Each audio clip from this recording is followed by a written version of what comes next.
सभी लोगों को नमस्कार, मैं धीरेन्द्र प्रताप गोरखपुर से। दोस्तों, मोदी सरकार ने गरीबों को 5 किलो मुफ्त राशन देने का घोषणा किया है और राशन मिल भी रहा है। इस मुफ्त राशन पर स्वर्गीय अमरीश पुरी जी का एक विचार है, उसको सुन लीजिए, उसके बाद मैं आगे की बात करता हूँ। खाने के लिए आप लोगों को अनाज मिलता रहेगा। इन लोगों से कागज पर इनके अंगूठों के निशान ले लूं ठाकुर? अभी नहीं, पहले इन लोगों को हराम की खाने की आदत पड़ने दो। हाँ, तो दोस्तों, आपने अभी अमरीश पुरी जी का विचार सुना, जिसमें अमरीश पुरी जी बोल रहे हैं कि जनता को पहले हराम का खाने की आदत डाली जाए, जनता को हराम खोर बनाया जाए। तो क्या ये आदत हमारे देश के लोगों को पड़ चुकी है? जी हाँ, बिल्कुल पड़ चुका है। इसका एक सटीक उदाहरण मैं आपको बता रहा हूँ। दोस्तों, कोरोना के समय में लाखों लोग मरे। ऐसा कोई व्यक्ति नहीं है देश में जिसके परिचित में कोई मरा ना हो, कोई रिश्तेदार मरा ना हो, कोई सगा संबंधी उसका मरा ना हो। और उस दौरान ये लोग इस तरह से सोशल मीडिया पर रिएक्ट कर रहे थे जैसे कि लॉकडाउन खत्म होते ही सरकार के खिलाफ आंदोलन करेंगे, सरकार को उखाड़ करके फेंक देंगे, ये कर देंगे, वो कर देंगे।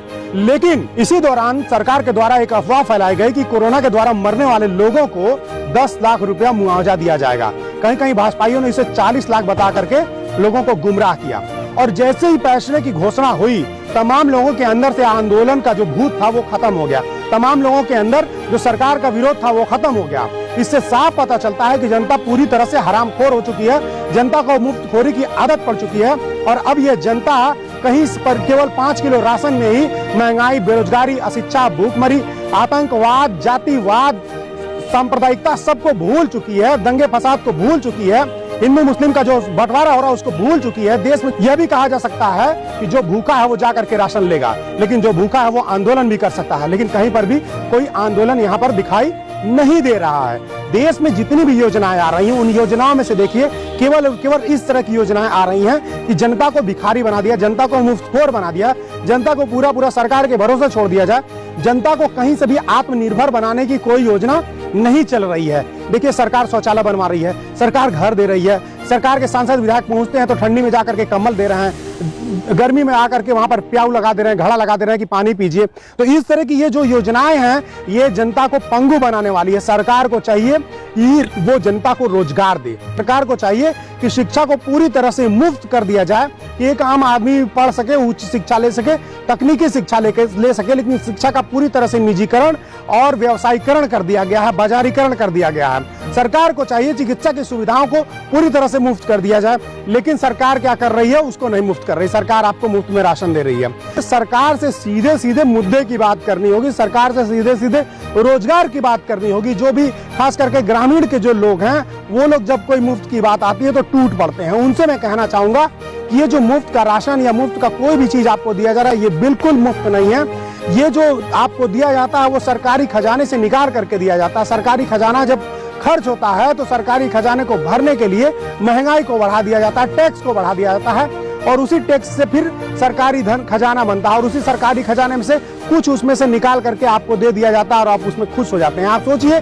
कि पेट्रोल डीजल पर आज सरकारें 100 रुपया का पेट्रोल है तो उसमें 70-75 रुपया सरकारें जो है टैक्स ले रही हैं। मतलब 70% जो पैसा है वो टैक्स का पैसा है, और वो टैक्स का पैसा आपसे लिया जा रहा है। और मुफ्त वैक्सीन, मुफ्त में राशन, ये सरकार जो प्रचार कर रही है, सोचिए एक प्रिंटेड झोला है जिसमें मोदी की फोटो लगी हुई है, उस झोले में 5 किलो राशन दिया जा रहा है। जितने का वो राशन है उतने का ही वो झोला है।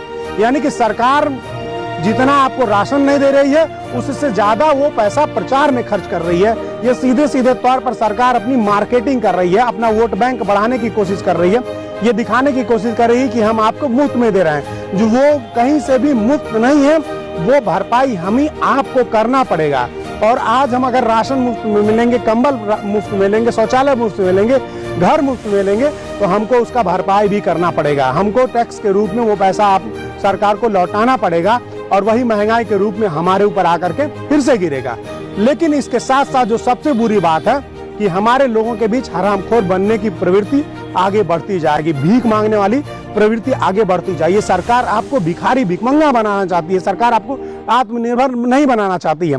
अगर आपके अंदर जरा सा भी आत्मसम्मान बचा है तो सरकार से भीख मांगने के बजाय अधिकार मांगिए और उनसे कहिए कि हमको रोजगार दें।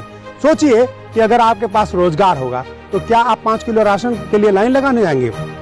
आप बढ़िया से बढ़िया खाना खरीद करके खा सकते हैं, आप बढ़िया से बढ़िया कपड़ा पहन करके खरीद सकते हैं। सांसद विधायक आते हैं, कंबल बांटते हैं गाँव में। अगर आपके पास रोजगार रहेगा तो एक बढ़िया मखमली कंबल आप खरीद सकते हैं। सरकार आपको शौचालय दे रही है, उसमें भी खूब कमीशन खोरी हो रही है। और उस शौचालय में न तो बैठने की जगह, न तो पानी रखने की जगह है।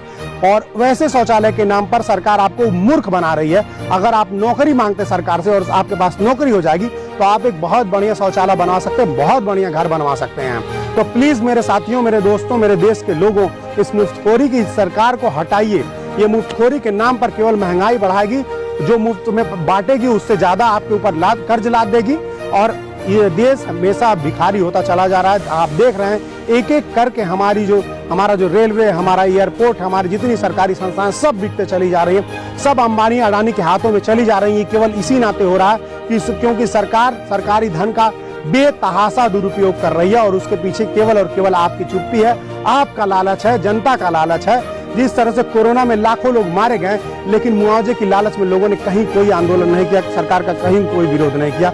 उसी तरह से आज सरकार 5 किलो राशन दे रही है, कहीं से महंगाई का कोई विरोध दिखाई नहीं दे रहा। शिक्षा व्यवस्था पूरी तरह से चौपट हो चुकी है, भ्रष्टाचार चरम पर है। आप देख लीजिए कि जितने हमारे सोशल मीडिया से लेकर के जितने लोकतंत्र को मजबूत करने वाले पत्रकार पत्रिकाएं हैं, उन सब पे प्रतिबंध लगाया जा रहा है। एक तरह से देश में तानाशाही लागू कर दी गई है, धरना प्रदर्शन नहीं करने दिया जा रहा है, कोई विरोध नहीं करने दिया जा रहा है। जो भी विरोध कर रहा है उसके ऊपर फर्जी मुकदमे लादे जा रहे हैं। तो ये जो हमारा लोकतंत्र है वो पूरी तरह से खतरे में। हम देश का जो नौजवान है उसकी मानसिकता भीख मांगने की बनती चली जा रही है। हमारा जो देश का पहचान है वो खत्म होते चला जा रहा है। इन सब से हमको बचना होगा और सरकार द्वारा चली जा रही हर चाल को समझ करके उसका जवाब देना होगा। तो उठ खड़े होइए और सरकार से भीख मांगना छोड़ करके अधिकार मांगना शुरू कर दीजिए। आप सभी लोगों को धन्यवाद।